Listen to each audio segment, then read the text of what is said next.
Chicken-ballotine I made a lot when running Michelin star kitchens. Now, Anna, my wife, she loves chicken. She also loves lobster and lobster bisque. Surely she has good taste.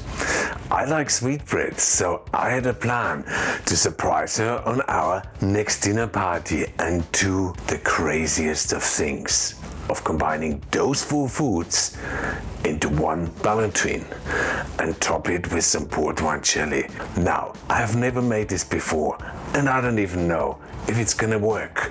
So, going on this adventure might sound a bit ambitious, but I would do anything to surprise my wife, and even more so, to get her approval.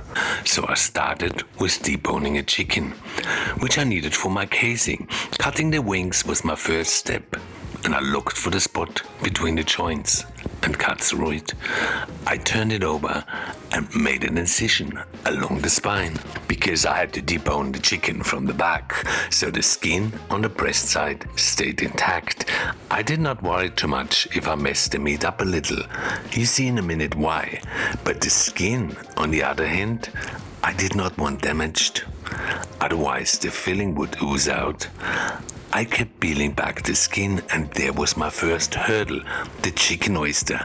I cut it out of its oyster-shaped shell. Now that was easy.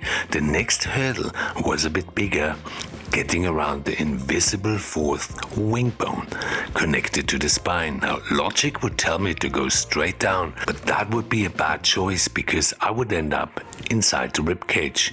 There would be no way I get the chicken deboned like that. Instead, I had to go over the wing bone. I know it doesn't make sense, but it's the only road to success. Going over it gets me on top of the joint and wishbone, which is the only bone that needs cutting. So I quickly made a wish. I kept peeling the chicken down on the other side. No obstacles here. Instead, just the leg joint, a bit left, a bit right, and through I was, without any force. Back to the top, always following the deboning rule. One side bone, the other side meat, and never cut into any bones. Instead, follow them. They are my guide. When I was almost at the end of the breastbone, I knew I had to be careful. A bit too deep and I damaged the skin. Game over. So I went for the most logic choice and just pulled the ribcage out. Are you ready for another butcher secret? Butchers read carcasses on their connective tissue lines, like road maps. Do you see that line? Let's see what happens if I cut into it. Bingo. You see that line? And there's the thigh bone. The drumstick I cut where there was just skin over the bone. No muscle.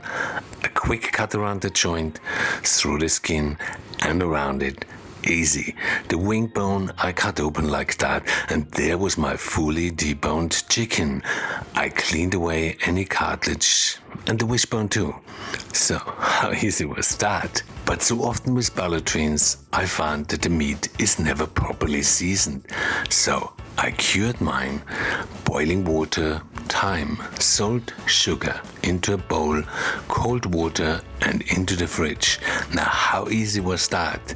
But now I had a lot of time on my hands and I thought I'd best start working on the filling and the coating. Part of my filling was lobster bisque, and for the coating I needed chicken consommé, and as well as sweetbread and a few other things. So I decided to start with the lobster bisque, my wife's favorite. The lobster meat I set aside for inside my ballotine. The shells I crushed together with other shellfish bones, like crabs, which I opened so I could remove the bitter tasting gills and guts. I crushed them, I heated the pot, in went some butter, and when it turned golden, I added the shells to it. I roasted them till dark. I don't know if you know, but when roasting shellfish bones, their flavor molecules multiply and they start to taste better and stronger. A bit like with roasted nuts. Now my favorite part, cognac. fire, and in went some onions and garlic, carrots and celery, fennel trimmings and thyme, and after a few minutes roasting, I added some tomato paste and peppercorns and strong chicken stock. I simmered that for 2 hours. I added cream and strained it. I reduced it to the right consistency and lemon juice to lighten it up, a bit of salt and a little bit of butter. Blending and ready was my lobster bisque. I love that. I can only imagine how amazing that will be inside of my palatine, because it will keep it light and moist without it turning it into a hard, cold meatloaf. But you see that in a minute when we taste it. To make the palatine look like that, I needed some consommé, which is clarified stock that is turned into jelly. I got some chicken mince and mixed it with egg whites, and then I added parsley stalk, garlic, celery and carrots, onions, tomato paste, peppercorns and morel stock. I get there in a minute. White port wine, I stirred it, and then ice cold chicken stock, straight onto a high heat, but I knew I had to stir it often to prevent the egg whites from burning on the bottom. When it was close to boil, which I could see when the mince and the eggs started to move to the top, I stopped stirring it so that the proteins could connect and form a filter cake. I left that on the smallest of heats for 1 hour, and I made sure it would not even simmer. Why? Otherwise it turns cloudy again, and then I strained it through a muslin cloth. There was my consommé, but I needed to check it for its setting strength, so I chilled it. Mine was perfect, but would it be too runny? I would have added some soaked gelatin leaves till it's nice and firm like that. Easy. Time for the morel stock. It was just the leftover water from boiling my dried morels, which I'm going to use for my topping and my filling. Sweetbread I fill in as well. Like the chicken, I soaked it in salted and sweetened water overnight to wash out any leftover blood. I picked through it and removed all the stringy skins. I dried it, and in between I heated a pan. In went butter, the sweetbread I roasted till it was golden brown, so my preparation was done. It was time to wait till tomorrow, when I was assembling my palatine. For that I got the chicken out of the fridge. I removed the leg meat. I spread out the breast meat. Some of it I set aside for later. The chicken I then dried and set it aside.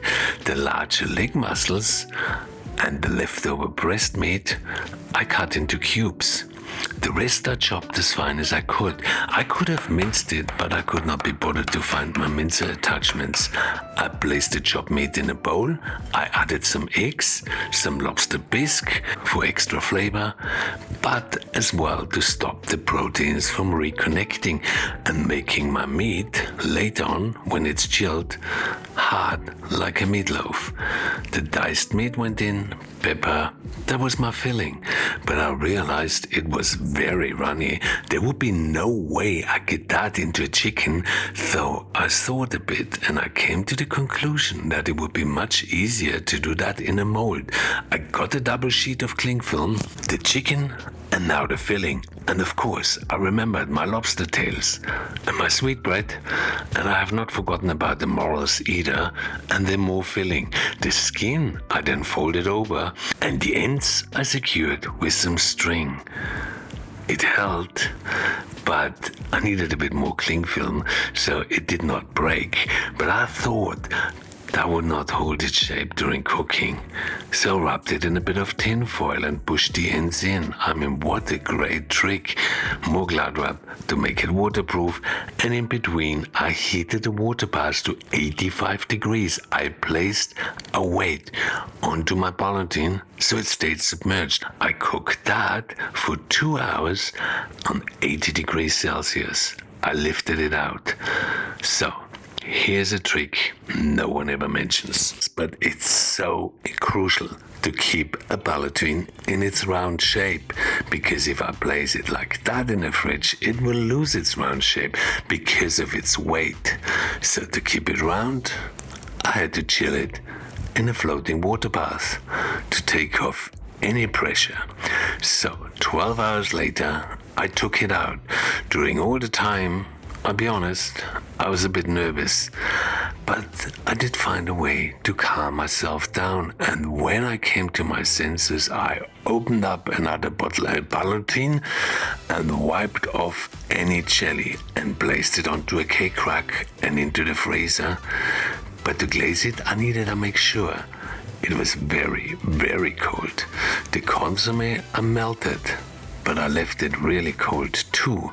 Otherwise, the glazing will not stick. I glazed it and I placed it back into the freezer for 3 to 5 minutes. I did the same thing again and again. In my case, 12 times in total, or basically until it looks like that. Now, what do you think? I bladed it with some leek, asparagus, morels, truffles and herbs, a bit of silver dust to make it look really luxurious, and then I cut it. Wow.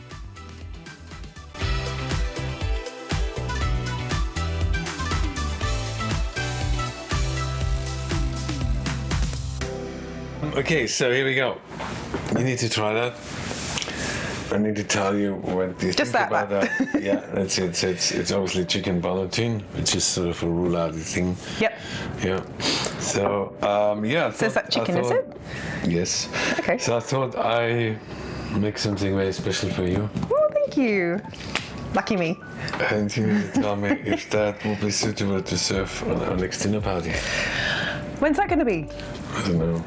Soon, I hope, friends. Okay. Okay, the 6 inches, so it's chicken-ballotine. You've got lots of different colours in there, though. Yes. Yes. All right, that's why I was asking, what is that, the chicken?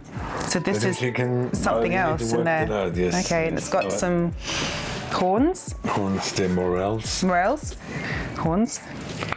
Sorry. And these bits? Oh, that's just a garnish. So that's just a lobster tail. So don't worry about that. Oh, that's a giveaway. Is there lobster in it? Oh, Chicken and lobster. Okay. Ooh, my two favourites. it. Yum. Thank you. All right. You don't need to taste it today. I'm just going to eat it all. Where's the comparison? There is no comparison today because it would be hard to do a comparison on that. I mean, you could just make a total stuff up, Yes. or just one dish. So, So it's either good or it's good. yes, it's a taste testing thing for Yes. something that could be Served good entree at a dinner on time. our- Yeah. Yeah. All right. Okay. There you And was it simple to make? go. Yeah, relatively simple. It's actually not that hard. Okay. Yeah. So I could make it? No. Right. I'll just eat it then. Just stick to roast chicken. You know, they say the student is as good as the teacher, but not in our case, because you're a very good teacher. That makes me a bad student, doesn't it? I'm going to be quiet now and just eat it.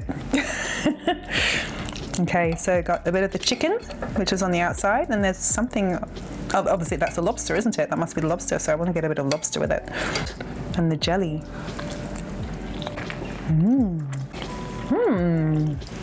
That's beautiful. That would be lovely for a summer's day. I'm going to try this bit. So you've got the morel. So this piece has less chicken and more lobster in it. I like the contrast of the textures. That's my surprise. So it's almost like navigating a journey of food here within one piece of food, because you've got different textures. So what's this bit here? Can't see. It's actually a different colour to the lobster, which has got an orange tinge, and the meat has got the white tinge. And this could be either or, because it's got a bit of a pink brown tinge to it. Chicken? No, sweet bread. No, you got me there. Yeah, no. Sweet bread, as in bread. No, this is thymus gland. It's like this does not taste like bread. Oh dear, you're just showing me up again. Oh, well. Yes, that was. So this is the same again. Yeah, Okay. like that. Why do they call it sweet bread when it's the thymus gland of the what? It's a growing gland, so when only young animals have it, then it sort of shrinks. It's very tender. Isn't it? It's almost like a smooth edge, like pate. Yeah, that's what it is. It is Yeah. like the throwdown can be quite chewy. Here we go. The journey continues. There's an actual piece of lobster here. That's a really real journey of food, and that has more of a chewy texture, which lobster has. As with this texture here is more soft. So what's that bit there? That's chopped chicken with lobster bisque. Mixed together.